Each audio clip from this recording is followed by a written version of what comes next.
Alrighty, so this is segment 2. We're getting ready to hoop up here.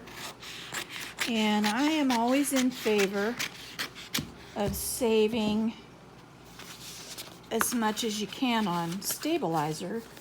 And it would be nice if you could get this wide enough that you could go this direction. But when I purchased this, I just didn't get a wider one.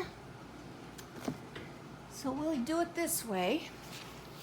And this is something really important. When you hoop this, since this is the stabilizer, this is the paper that protects the sticky part. So you always have to hoop with the paper up. The sticky paper up. If you hoop it this way, you'll have a big surprise when you try to take off the paper. And what I usually do with this, and you can see I'm kind of working around my hoop with my fingers. This is really heavy stuff, and it's hard on your hoops. So I am just going to give it a little score, and then I'm going to do just like I did in our May sew-along. See my little arrow here and my little arrow here. I'm lining those up, and I'm just going to hold them, and then I'm going to work up my hoop. I need to loosen it just a little bit. And now I can just walk up my hoop and head down in with it.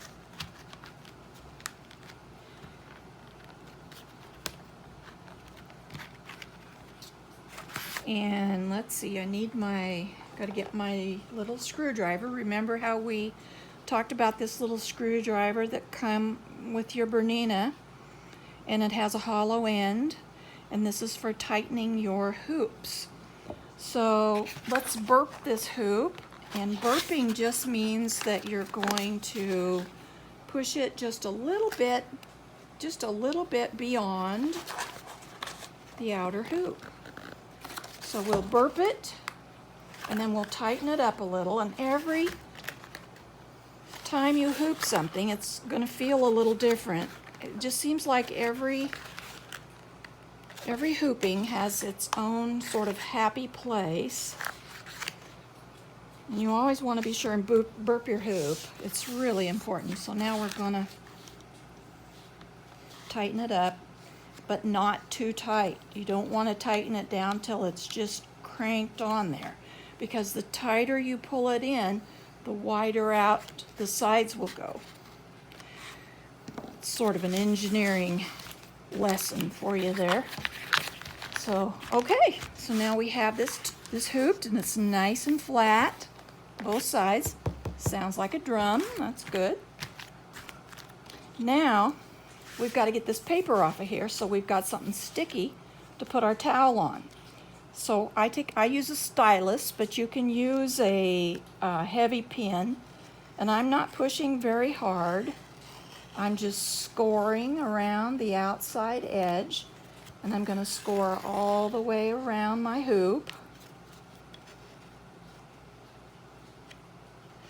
And then down the middle, I start at the top, and down the middle I'll do a little wavy line.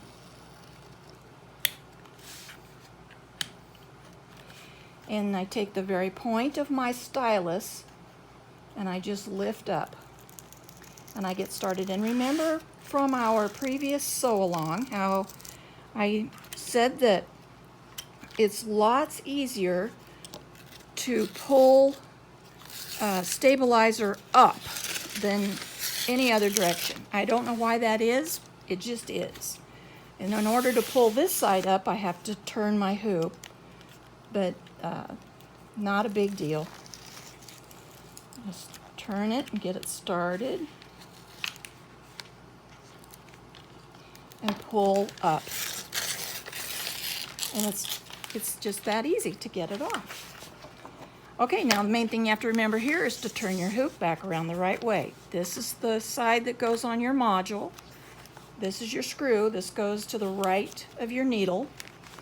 And we are going to do this little towel, and in order to get the trim on the towel, like this, we need to come up a little ways.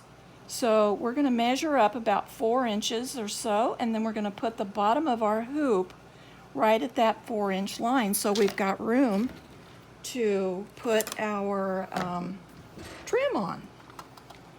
So I get my pencil here. So here's my towel, and I'm going to come up. I just got a 4-inch quilting ruler here, and I'm going to come up about 4 inches, and I'm just going to make a little mark so I can see it. There's my little mark. Put my stuff away. And my towel I have pressed with Best Press. And on the towels that I use from Mary's Kitchen, they come with a little hanger on the back. And you'll be able to tell this is the back of the towel because the little hem is turned that way and stitched. And of course the tag is on the back. So I've pressed my towel right sides together, wrong sides out. Here's the top. I know that's the top because of the little hanger. And now I'm going to take my finger and put on my 4-inch mark. And I'm going to come in, and I'm holding the towel a little bit taut. And I'm putting my 4-inch mark at the bottom of the hoop. And I have marked the center of my top and bottom of my hoop with little black dots so I can see them. And all I'm going to do is line my little towel up with those dots. And very gently, I'm going to settle it in there. Last time, our last sew along, we used a template. I showed you how to use your template for centering your washcloth. Well, let me show you what happens. If you try to use a template with sticky back, look what happens. It will not work. So when you're using sticky back, you have to come to your centering positions and your, positioning your embroidery design a little bit different way. And so now I'm half down and I'm at my 4-inch mark. And so now I'm going to very gently, I'm kind of got my hand out like this underneath there, and hardly touching it, I'm going to walk it sort of over to the other side, and I'm going to try really hard not to lift it up. It doesn't stick back quite as good if you lift it up once. And so there's my towel now, ready to go to the machine and be embroidered. So in the next segment, we'll be at the machine and we'll start our embroidery.